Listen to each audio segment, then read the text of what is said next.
Entonces a veces asumen posiciones de popularidad, usted los ve dándole vuelta al país como si estuvieran prácticamente en una campaña electoral, y las grandes tareas que hay que hacer, las grandes decisiones que hay que tomar responsablemente, aún el país se está esperando por ello. De la manera que este es el tema fundamental que tiene el liderazgo venezolano, y por eso que como se montan en la ola de la popularidad y no en la ola de la responsabilidad, vemos que los líderes venezolanos surgen, emergen, explotan y después desaparecen. Bueno, las olas suben político. Y luego bajan, precisamente. Claro, entonces vemos como efectivamente incluso el actual presidente encargado de Venezuela, Juan Guaidó, que arrancó con un gran peso político al inicio de este año, en las encuestas ya ha perdido vertiginosamente muchos puntos, le logra efectivamente buscar coordinaciones importantes por vía de la oposición venezolana, y todo indica que a lo mejor para el año que viene tengamos entonces en vista un nuevo liderazgo emergente en Venezuela, porque ya la popularidad pasó. El problema aquí es que yo invito a través de este medio que los líderes políticos dejen el afán de ser populares y se preocupen por ser responsables. Y a lo mejor tomando decisiones responsables evitan hacer ese tipo de declaraciones. Y cuando habla de responsables y tomar decisiones responsables, ¿a qué se refiere? Porque dice, una cosa es la popularidad y otro la responsabilidad de hacer lo que hay que hacer. ¿Qué es lo que hay que hacer, profesor? Bueno, efectivamente lo primero que tiene que hacer la oposición venezolana, de verdad, es tratar de responsablemente sentarse en una mesa, ella misma.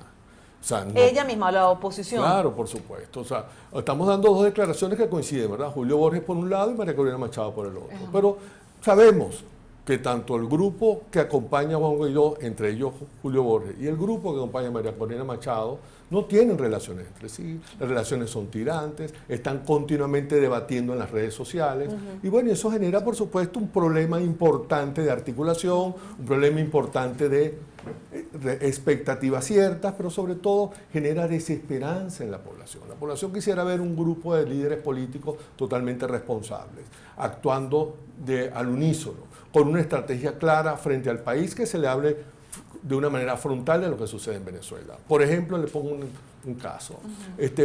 Juan Guaidó este fin de semana en Valencia anunció que para el mes de noviembre, creo que es el día 16, va a tomar la calle 16. Y hace una convocatoria masiva. Bueno, la pregunta es, señor Guaidó, usted ha hecho de aquí a allá una serie de tareas fundamentalmente y muy responsables para hacer esa convocatoria. ¿Cómo cuáles tareas debería hacer? Bueno, mire, las tareas fundamentales de organización de cuadros, de organización de base. Es decir, ¿cuáles son las fuerzas de fondo que puede presentar un movimiento político que aspira a tomar las calles con la declaración del señor Guaidó, que es tomar la calle para sencillamente tener dos alternativas frente a ella? Tomamos la calle para que la Fuerza Armada deje de apoyar al dictador, y si la Fuerza Armada continúa apoyando al dictador, pues nos mantendremos en la calle hasta que vengan del exterior a liberarnos. Bueno, mire, cuando uno da una declaración de ese tipo, uno no está siendo responsable. Ahora, pero fíjese, usted dice trabajo de base, y tenemos entendido que hay unos comités de ayuda y libertad que se dedican precisamente a hacer ese trabajo micro en las comunidades, sobre todo en el interior. Aquí estaba la diputada Amelia Belisario diciendo que ella confía mucho en esos comités porque son precisamente el trabajo menudo de día a día de ir llevando la información para hacer pequeñas protestas. Eso lo hay, pero el problema es que cuando digo organización de base, para hacer una convocatoria de esa magnitud. Es decir, una cosa es que la gente efectivamente, y esto lo vamos a ver esta semana, donde hay un paro de educadores mañana y pasado, y hay una marcha que también se ha convocado para el sector eléctrico, creo, para en apoyo al Estado Zulia. En fin, las agendas cambian, pero por lo general hay la expectativa de tomar la calle nuevamente a través de protestas. Bueno, las protestas masivas en Venezuela que han llenado las avenidas y las calles, como la que tuvimos el principio de este año, solamente son posibles con una gran organización ciudadana. Y esa gran organización ciudadana requiere el concurso de todos los factores organizados del país, esto es, de todos sus partidos políticos, sindicatos, gremios, etc. Y toda esa playa de agentes y asociaciones intermedias requieren tener posibilidades de expresarse, requieren tener posibilidades de poner su punto de vista, pero sobre todo de ser articulados bajo una estrategia común, articulados bajo un comando común. Y eso es lo que no está en el escenario. No observo ese tipo de escenario. Vemos todavía los partidos muy tradicionales, Voluntad Popular liderando el proceso político por Guaidó, vemos partidos políticos que están alrededor de él como Acción Democrática, Un Nuevo Tiempo, y también, por qué no decirlo, Primero Justicia, pero de resto de organizaciones políticas no la veo tan entusiasta, no lo veo tan comprometido con esa prédica que este G4 está realizando en las próximas semanas, sobre todo con convocatorias masivas de esa naturaleza, viniendo de convocatorias previas donde finalmente lo que hemos observado es que las convocatorias que se están haciendo para acompañar al señor Guaidó en sus giras por el interior del país a veces se quedan en el tintero con pocas personas respaldadas. Tenemos que cerrar, profesor, pero usted siempre ha sido defensor de esas movilizaciones, dice que hay que ir a la calle, que es la manera de manifestar el descontento, que el mundo lo vea, etcétera. Pero ¿no cree que entonces la situación, las condiciones estén dadas para una gran movilización de este tipo como la que ha anunciado Juan Guaidó? Lo que sorprende es porque las movilizaciones fueron prácticamente congeladas durante más de 6 meses.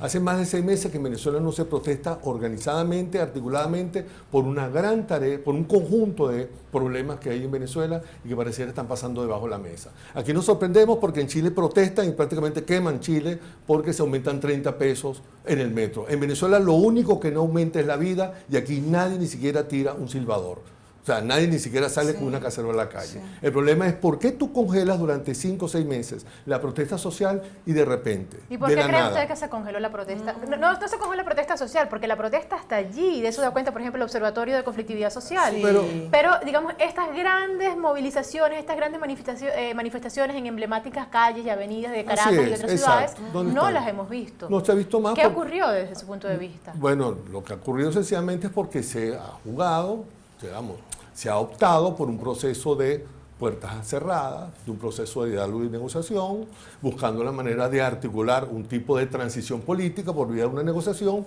sin tener la fuerza ni la capacidad para hacer que tu interlocutor ceda por respecto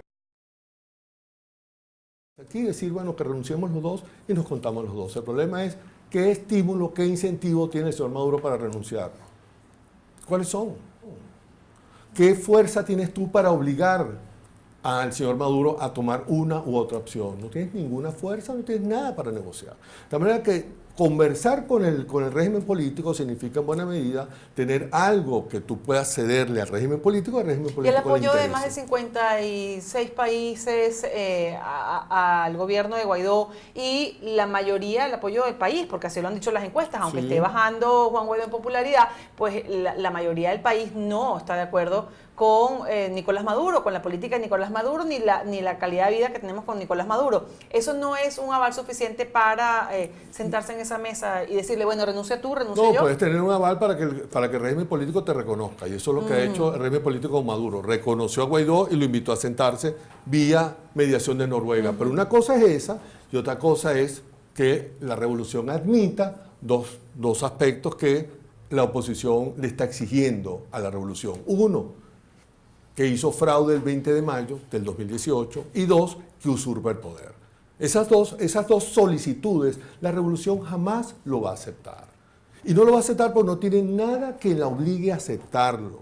Porque hasta ahora el señor Guaidó tiene 9, 10 meses diciendo dentro y fuera del país que fueron fraudulentas el 20 de mayo y que usurpó el poder a partir del 10 de enero de este año, cuando se juramentó nuevamente como presidente, y Nicolás Maduro sigue ejerciendo desde Miraflores, como lo hemos visto todos los venezolanos. De tal manera que ese tipo de peticiones, cuando se ponen sobre la mesa, no tienen ningún tipo de impacto, ni tampoco ninguna presión frente al régimen político, si tú adicionalmente no lo presionas de otra forma. Entonces, cuando tú desactivas el único factor que tienes de peso y que está bajo tu voluntad y control, que puede ser la organización, la movilización organizada, directa y fuerte ante el régimen político, tú eso lo desactivas, te quedas sin ningún tipo de factor. Esa sería una manera de presionarlo, y ahora sí nos tenemos que ir, profesor. Esa fuerza de calle, pareciera que el señor Guaidó y su equipo que lo acompaña lo acaba de descubrir recientemente.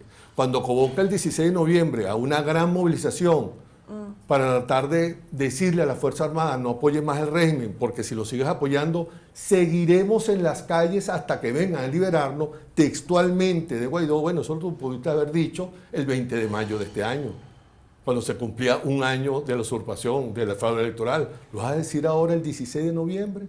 ¿En este momento que lo vas a decir?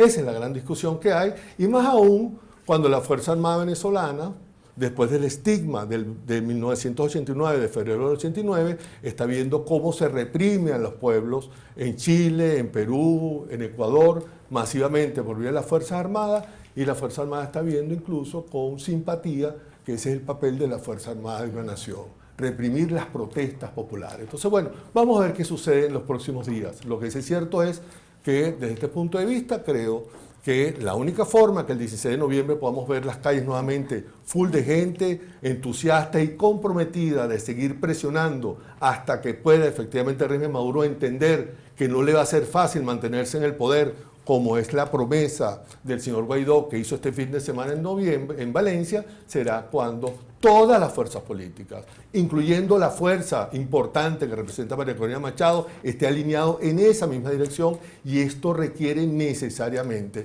que los grupos políticos en Venezuela y las fuerzas opositoras se entiendan por el bien del país y por supuesto por el bien de la libertad que está en grave riesgo y peligro en Venezuela. Muchas gracias.